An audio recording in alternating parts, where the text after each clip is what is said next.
Welcome back to Behind the Play. My name is Alex Adams, and today we are joined by Luke Fox, who covers the Leafs for Sportsnet. Thanks so much for taking the time and coming on, Luke. Yeah, thanks for having me. Excited to chat, Alex. I'm really excited for this. I first read a little bit that you ran away from your first sleepover because they didn't want to watch Hockey Night in Canada at your friend's house. What did you love so much about Hockey Night in Canada as a kid growing up? Well, it was a tradition, I think, in our house to always watch Hockey Night in Canada on Saturday night. Uh, I mean, we're talking about a time where you couldn't just, plug any game into your laptop or flick on the TV and have access every night of the week to NHL hockey. So it was basically, and our family didn't have cable at Oh that wow. time. We lived outside of town. I grew up in Collingwood, but I we Hmm. lived outside, and cable hadn't reached our little dirt road street at that time. So basically we only had what we got on the antenna, and that was CBC, and they only aired one game a week, Hmm. usually the Leafs. Although I wasn't a Leafs fan growing up Hmm. or ever, but um, anyway, so I loved watching Hockey Night in Canada, and I was pretty young, and my buddy down the street, invited me to my first sleepover, and I was pretty excited. Like, this is a pretty big boy thing to be doing. And then I realized their family doesn't watch Hockey Night in Hmm. Canada, so got to be like I think 8 o'clock at night, and felt like I don't think I'm ready for this because this feels very foreign to me. So I bailed and ran back down the street, went home, and at our house, Hockey Night in Canada was on. So I wasn't quite ready for sleepovers at that point. You mentioned that you weren't a Leafs fan. What team did you grow up cheering for? So I was a Wayne Gretzky fanatic. Okay. I guess I was a bit of a front runner as a kid, and I mean, yeah, I grew up in the 80s, so it's like Gretzky everything. And so I was an Oilers fan, and then once he got traded to the Kings, I became a Kings fan, very briefly a St. Louis Blues fan, and then a New York Rangers fan. Yeah, he was my guy. So fun story when I think it was like probably my 10th birthday or something. It was very memorable birthday gift. My dad, out of plywood, cut out like a goalie to put in the empty net in the driveway, and he painted it up to look like Billy Smith, the Islanders goalie, who was Gretzky's, fierce rival at the time. So I could pretend to be Gretzky scoring on Billy Smith every shot. Um, yeah, so yeah, I was a hardcore Gretzky guy. Met him a couple times, Wow. got his autograph. They Team Canada for the Canada Cup, Hmm. actually, uh the 90, I think it's the 91 Canada Cup, the one where Eric Lindros was on the team before he even became an NHLer. They did their training camp in Collingwood, Wow. uh, my hometown. So I was, I don't know what I was, like probably 11, 12 years old, uh, 13 years old, like autograph hunting age. So I just stalked them, went to their practices, hung outside their hotel, and me and my friends would like try to get their autographs, and it was awesome. Yeah. At that time, did you want to be a play? Did you want to be an NHL or did you want to be a hockey writer? When did you kind of decide that you wanted to be a hockey writer? At that time, yeah. I mean, I think when I was like 5 or 6, if the teacher asked, "What do you want to be when you grow up?" I'd say hockey player. Mhm. But realistically, I learned pretty quickly I didn't have the skills to make a serious go at it, and I stopped playing competitively when I was like grade 8 or 9, and then just play recreationally, and I still do. I love playing the game, but uh I had no idea what I wanted to do as for a career for a while, and it wasn't until I was in my final year of university. I majored in English, and basically I was kind of gonna coming to the end, and I had a decision whether to go to teachers college, and that was kind of the default plan. both my parents are teachers. A bunch of my aunts and uncles are teachers. It was, you get summers off. It was just kind of like, I'm on this path, but my heart wasn't fully into it. It felt like something I could do. But when it came time to actually apply for teachers college, my heart wasn't in it. There was a journalism program in the college that was actually attached to the university I was going to in North Bay, Ontario. And so I decided to switch to journalism because I always enjoyed writing. And I had an awesome journalism teacher named Mark Furlong, who I'll never forget. He like took me aside and said, like, you know, a lot of the people in the class, they're probably just going to be writers for small town papers or something. He's like, but I think you have something, you should try and make a go of this. And I found that really inspiring. At that point, I got to choose co-op placements towards the end of getting my journalism degree. And I covered the North Bay Centennials hockey team. Chris Neal, Hmm. uh, Ottawa Senators fame. He was just wrapping up his junior career there. He was like, it was his last year there. So I got to cover him. And then my other co-op placement, this was the spring of 99. I have an uncle in Dallas who knew someone at the Dallas paper, and he hooked me up to shadow Mike Heika, who's still a Stars beat reporter. And I got to cover the Dallas Stars. And that team, I didn't cover them when they went and won the cup, but that was the team, like with Brett Hall and Mike Modano and Eddie Belfour, like yeah, Sergei Zubov, like just a star-studded dressing room. And I got to hang around with them for a couple weeks, go to their practices and games, and it gave me like this itch, like I want to be a hockey writer. But I never got a hockey writing job out of college. It wasn't until years and years later, after I had done a bunch of other stuff and my career went in different directions, that I eventually came back to hockey. But that experience made me feel like, oh man, I could get into this hockey writing thing.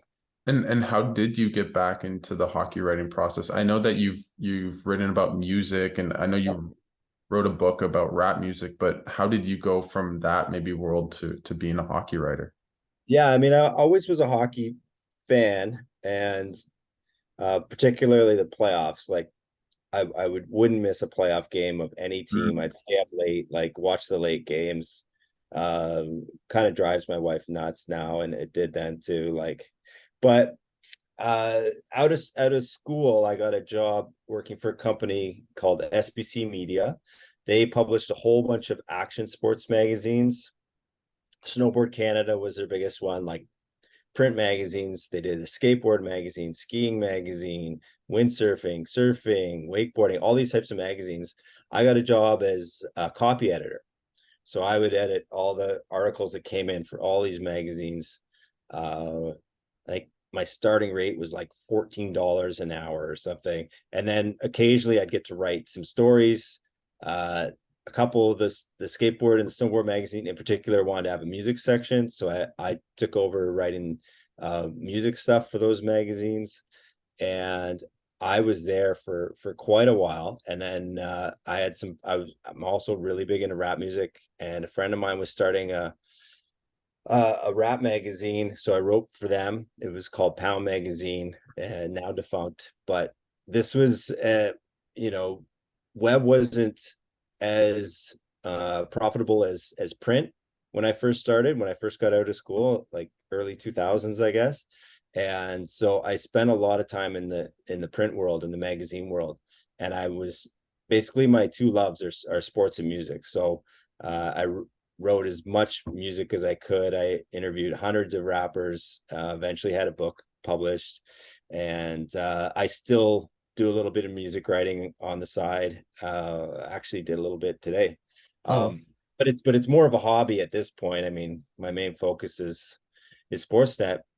But then after a while, that company, I could sense it was folding and some key people were leaving, and I wanted to get out.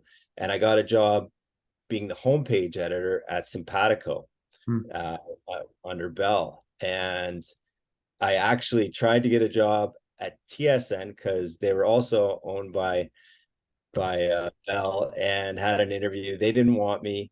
And eventually Sportsnet was hiring, and I was like, okay, I'm going to throw my hat in the ring. They were just launching their magazine at the time. And the editor there said, you know, well, we like you, but I think there's not a position for you.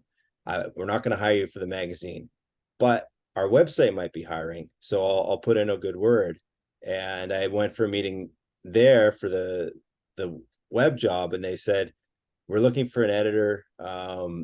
Is there any sport that you like the most? And I said, well, hockey's my favorite. At that time, I was actually writing an NFL column. Oh, I said, cool. yeah, hockey's my favorite, but I also like football a lot, but I'll do whatever. Like I wanted to get into sports and out of just homepage editing. And they said, well, what we really need is a hockey editor. And I was like, okay, perfect. Like, yeah, I'd love it. And I kind of worked my way from just doing editing and like writing headlines, just determining which story's going on the front of the hockey page, and managing that, to writing a little bit more daily hits, news hits that weren't coming off the CP wire or whatever, and then gradually like push to get my own interviews and start going to games, and it just kind of grew, snowballed from there to the point where now I'm traveling. Like I'm talking to you from New York City, and I'm pumped for the playoffs, going to cover all sorts of playoffs. So it's just kind of, it's been a slow grind for sure. But this is my favorite job I've had. Awesome. That's awesome to hear. I guess what's it been like covering the Leafs in such a big hockey market with also so much press coverage? Yeah, there's pros and cons to it, I'd say. Sometimes I'm envious of people who might be on the Anaheim Ducks beat or the Tampa Bay Lightning beat, just because it's less competitive in terms of everyone's kind of going after the same uh, interviews, the same information. So I think it's challenging to try and find your own voice and your own audience within that. At the same time, I think it makes you stay like on your toes and keeps you engaged, because you kind of have to be on it, or someone else might get something that you could have had if you had showed up to that practice or that morning skate or whatever. But what I like is and sometimes they'll drive you nuts, but just how passionate Leaf fans are. Like there's that feeling of, I'm covering a team that means a lot to a lot of people. So they might not agree with what I write. They might not like what I write, but at least they're interested in it. And I'm not, covering a team that very few people care about. I mean, you could, I don't need to name the teams, but teams that don't just have the profile. So, you run into American based hockey writers, and in their world, at the top would be the NFL guy in the city, Yeah. but in Canada, like hockey is king. So it's cool. I'm covering the most popular team sport in the most popular town. So it there's a responsibility that comes with that, but it's also like there's a lot of fun that comes with that. It's like, I feel like if I write something or I do a radio hit, that people are actually listening. So I think that it's not something I expected to be doing. Like I said, I'm not, partial to the Leafs in particular, but I live in Toronto. I love the city of Toronto, so it's kind of cool to have that role, covering that team. And just to move to the Leafs and the team on the ice, what level of confidence, you mentioned should Leafs fans have going into their matchup against the Lightning in the first round, and how do you see the Leafs stacking up against the Lightning as well? Yeah, I mean, I they probably don't feel that confident just because they're so wounded. There's like PTSD from all the first round playoff losses, but I think they should be confident. I just came from Tampa, and the Lightning don't look like they used to look. And I think Ryan McDonough is a massive loss. I think Andre Palat is a massive loss. Jan Ruda is a bit of a loss. Tanner Jeannot, their big deadline acquisition, is on the sidelines right now, and it's he probably won't be ready for game one. Who knows if he's comes back for the series at all. So the Lightning are banged up. They've played a lot of hockey. I don't think they've, you look, they're about 500 since January. Like, they look like a team that should lose to the Toronto Maple Leafs. Leafs have home ice. They're relatively healthy. They they they should be inspired. Like, everyone knows how urgent it is to win, or there will be changes. So, and I also feel like they're coming into their prime, and the time is right to finally slay this dragon and get over it. The Leafs look good, and I'm critical of some of Kyle Dubas's moves. I think he's had some great ones and some ones he'd probably want back, but I really like how he approached this trade deadline. I think Leaf fans are going to fall in love with the work of Ryan O'Reilly in these playoffs. I think Noel Acciari, Jake McCabe, these are really smart additions. And definitely Ilya Samsonov is unproven in the playoffs. He's won one game. He's won fewer games than Vasilevski has won cups in the playoffs. So that is a thing, but he's been looking really sharp, and I really like Joe Woll as his backup. So I think this could be the year they do it. Win And around. and yeah, I mean, I always joke that I always bet against the Leafs every time in the playoffs until they finally win a round. But for you, what are the keys to victory for the Leafs against the Lightning, like matchup wise? Like, what did the Leafs need to do to be successful in that matchup against the Lightning?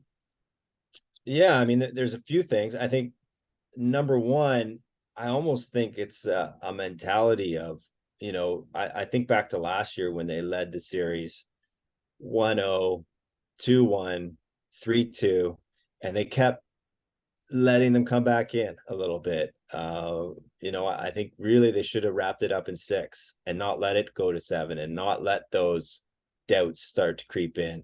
So I do think that they need to just take it to them and create some distance, and it's easier said than done, to be sure. The other thing I would say is that special teams have always kind of been a tough one for them in the playoffs. Power play is looking okay.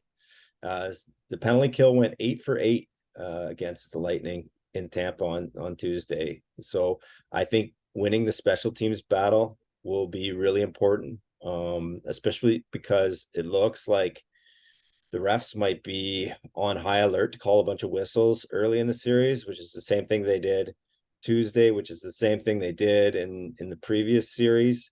So I think special teams are going to play a monster role if they can win that. I think it's huge, but honestly, I think the Leafs forwards are deeper, and I think their defense is deeper. And it's a hockey cliche. A lot of it's going to come down to goaltending, but I do like how they're built for this. And with the goaltending, like, what do you think they need from Samsonov or even Waller, whoever is the goalie, in the series against Vasilevski? Like, is it they just need to be competent? Do they need to steal a couple games? What do you think the Leafs need from their goaltending in the series against the Lightning? Yeah, I don't know if they need to steal one. I think if they can keep them to 2 goals or less, that the defense is good enough. I just think that they can't give in the bad goal. I think they just need to be solid and decent. The Leafs don't give up a lot of high danger chances. They really smarten up defensively. It's probably not been talked about enough. They seem more committed to blocking shots. Guys like McCabe and Shen and Giordano are good at stuffing out the cycle better than previous incarnations of their blue line. So I just think they need to keep it to 2 or less, and I think the Leafs have to score 3. Like that, I think that's going to be the approach here. I don't think they need to. Samsonov needs to stand on his head and start pitching shutouts. You're not going to keep guys like Point and Kucherov and Stamkos and on and on and on off the board entirely. And you just have to bet on the Leafs game breakers showing up. Like, it's about time for Matthews and Marner to take over a series the way Draisaitl and McDavid have taken over series. And the counter to that would be, yeah, but the Oilers got softer opponents. They weren't going up against, a team that's been to 3 straight finals and won back to back cups.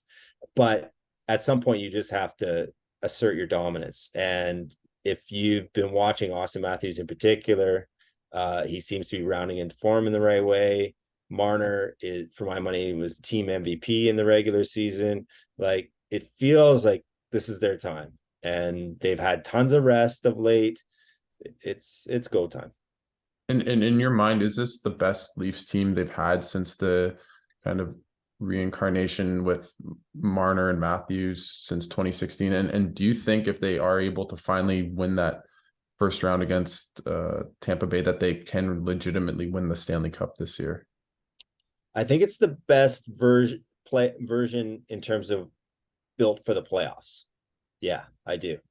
I think it's the most defensively sound and the deepest, particularly through the bottom six, which has given them fits in the past. It's like top guys will saw off and they'll get no production from the bottom six. So in terms of a well-rounded, balanced lineup, I think this is the one Dubas has built that's best suited for the playoffs. As for the second question, for sure, I think there is something mental at play, as I mentioned, and I think once you kind of finally get over the hump, win a round, I am a believer in the snowball effect, that can kind of free them up and they can play a little looser and play with some swagger in the second round. I give them a shot. The only problem is their likely round 2 matchup is the most winningest regular season team of all time. The Boston Bruins are going to be no easy out. That said, when the Leafs have gone head to head with Boston, they've been good games. They can hang with them, and funny things happen. Injuries happen. So I wouldn't rule it out. And I really do think that there could be something freeing about finally winning one round. And what have you thought of Sheldon Keefe as Leafs head coach? And if they were to lose to Tampa, do you think he should be on the hot seat?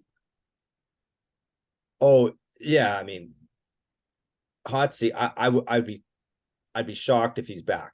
Wow. Because I think if they lose to Tampa, I mean, I would imagine Kyle Dubas and Sheldon Keefe are gone as a package deal. Great regular season coach, but he will have been, in my mind, outcoached in every playoff series he's had if he loses. So yeah, he'll be on the hot seat if they can't win a round. I think for sure. I believe he has one more year beyond this on his contract, but that won't matter to MLSE. They'll pay that bill. Sorry, what was the second part of the question? No, I just said, what have you thought of him as coach? But you've Oh, kind of, whatever. yeah. Yeah, sorry. Now let me say some nice things about him. Okay. Yeah, you can feel, so, in talking to him every day, sometimes twice a day, you can feel the urgency and the pressure that he's under. And, I look back at the last week or so, his hands have been tied because of this goalie situation, because certain guys need rest. He hasn't had full control over his lineup due to salary cap restrictions, but I think he's done a fantastic job in the regular season. You look back all the way to October, they haven't had, I don't think they've had a 3-game losing streak. Whenever they've had one of those stinkers against a bad team, they always seem to lose to the Coyotes, or Yeah. they'll drop one to the Blue Jackets or something. They'll have those games, but he doesn't let it fester. He's got them back on track really quickly. And I think you have to tip your cap to the coach in those scenarios. And also, I think he's done a good job, kind of calming the waters. There hasn't been a lot of controversy, relatively speaking, when you look at the Leafs, compare them to some of the other teams in Canada, it's basically been smooth sailing through 82 games. There hasn't been that much drama. As much as guys like me will try to help fuel the drama or create story, try and juice up some stories. I think he's done a pretty good job of keeping things even keel. Now it's just about getting that playoff. And you mentioned Kyle Dubas, and you said that if they were to lose to Tampa Bay in the first round, that you don't see him coming back. But in your mind, how much is riding on Kyle Dubas to be successful, and just really how likely do you think he returns as the GM of the Leafs next year when, as you mentioned, they've been so good as a regular season team, but always losing in the first round? Yeah, I just think it depends on the results. I think he's a really talented GM. I think he's had some amazing moves and some questionable ones. And I think one thing I really appreciate about him is if he does make a mistake, like a Nick Ritchie or a Peter Mrazek, he's usually pretty good at finding a way out of it and not just living with it. Like kind of, you know, it basically shows that he's owning the mistake, that he'll make an effort to correct it and try to get things back on course. So I think he has great ability, and I think he's going to have no problem having a job beyond the season. It's just, is that job still in Toronto or is it with another organization? And I think that will just depend on results. I think there's a frustration with the board that, you have all these superstars, you have them in your prime, 6 straight, series losses. If it's 7 straight, at some point something has to change. You need a new vision or a new voice. But that doesn't mean he's bad at his job. It just means it didn't work out. And I actually think he had a really strong trade deadline. So we'll see how it plays out. But I guess the good news, if you're a Kyle Dubas supporter, and I know there's a lot of them out there, is that I'm not worried about him landing on his feet, Yeah. Regardless how this ends. Yeah, as a Sens fan, I'm hoping he with new ownership comes to us, but we'll There you see. go. He was a There you go. Sens fan back in the day. I know Sens Twitter always sees that and chumps it up. But I guess quickly, what have you thought about Matthew Knies' game so far, and what are the chances he plays in the playoffs? Oh, he's going to play in the playoffs, I would think. I think the question is, do they put him in game one? I'd be leaning to no, just because I really like the fourth line, and you have to say who comes out. And I don't think Zach Aston Reese or Sam Lafferty, who should be healthy, deserve to come out yet. But it's nice for Keefe to have that option to pull if the series isn't going their way, or if they feel like they want a little more skill in the lineup. uh they have that option. What stands out to me is just the great lengths they've gone to make sure they got him signed, got him here, got him in some regular season games, because the other option was to have him play a few games with the Marlies, but then Keefe wouldn't get a firsthand look at him and how he compares to other NHLers. And I think he's, considering he just had his first practice today. Like when you consider that, I think he looked pretty darn good in against against Florida and Tampa. And he made a couple mistakes, but he also made some great plays. And I think he's going to be a fantastic piece for Leafs future, because he's huge body, great hands, and he's confident too. Like a few times in the Tampa game, he was like slapping his stick on the ice, like calling for the puck. He wants to shoot it. So yeah, it may be early to expect much from him, but in long term, I think Leaf fans should be pretty excited that this guy's going to be a top 6 player for a while.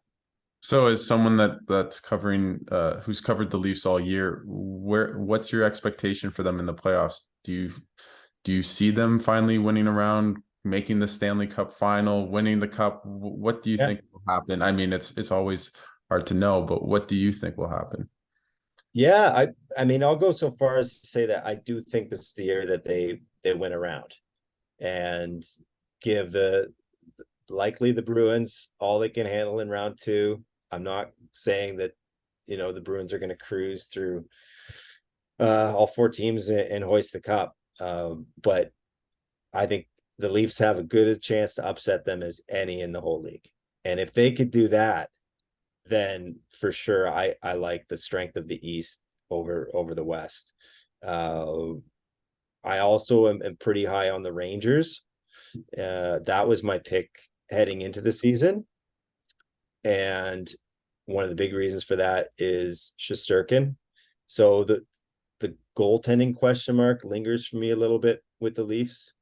Is Samsonov up for not only performing under the pressure, but playing that many games? I'm Mhm. not quite sure, right? Like he's kind of shared the net most of the time, and he's really going to have to run with it if they're going to win 16 games and lift the cup. But they're among a few teams that have a legit chance, I would say. Well, I hope they go deep in the playoffs. Although as a Sens fan, I hope they don't win the cup. But I hope it's a long playoff ride for you. I just before I let you go, what should people people kind of look forward to you with the pieces and stuff coming up at Sportsnet? Is there anything you want to plug for the listeners? Uh, well, I just say Saturday mornings I publish a quick shifts blog. That's kind of I usually touch on some Leaf stuff, but do some league wide stuff as well. So I like doing that. And then to kick off the playoffs, I'm working on a big Leafs preview for what might happen. But it's the web, and you have to stop never you can never stop feeding the beast. So I'm going to be on this covering this playoff trail the whole way, and there'll probably be daily, sometimes twice daily pieces on the team. So yeah, hopefully give the readers, keep them informed as the Leafs try to finally do this. Well, good luck with the postseason and wish the best for you and really excited to read your stuff at Sportsnet and hope it's a good playoff run. Yeah, appreciate it. And on your Sens, I'd be excited. I think they're finally building the right building the right kind of team and getting pieces locked up for cheap. Like I know Dorian might not be there a long time. We'll see what the new owners think, but he's put some great pieces in place for this team that I would love to see the Battle of Ontario mean something soon. I mean there was a part of me that wanted it to be this year, but I think next year there's a real chance that they play in the playoffs or both make the playoffs. And I totally agree. I think next year they could really make a big jump, not just be a playoff team, but a really, really good team. So I'm really excited. I'm gonna be at a lot of games. So hopefully I can watch them in the first round next year, and that'd be quite something. Yeah, a healthy Josh Norris would go a long way. Yeah, yeah, it really would. It really would. Well, thanks so much, Luke, and really look forward to reading your stuff coming up in the playoffs. Yeah, thanks for having me.